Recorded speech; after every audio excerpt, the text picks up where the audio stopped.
আপনারা কি স্প্যানিশ খেলোয়াড় কুকুরেরাকে চিনেন, যে বর্তমানে স্প্যানিশ ফুটবল ক্লাবের মধ্যে খেলছে, ফুটবল টিমের মধ্যে খেলছে? সে কোনো একটা জায়গার মধ্যে বলেছে যে আমার সন্তান সে অটিজমে আক্রান্ত।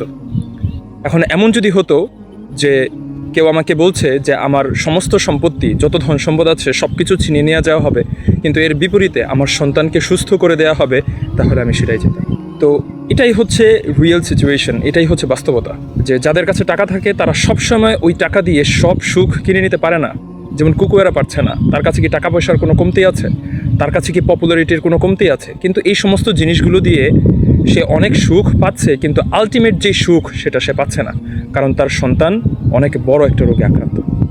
এজন্য আমরা যখন টাকা পয়সার দিকে তাকাবো, ধন সম্পদের দিকে তাকাবো, তখন খুবই ব্যালেন্সড একটা পয়েন্ট অফ ভিউ আমাদের থাকতে হবে, যে টাকা পয়সা দিয়ে অনেক সুখের অনেক আসবাব কেনা যায়, কিন্তু আলটিমেট সুখ এই ধন সম্পদ দিয়ে আসে না।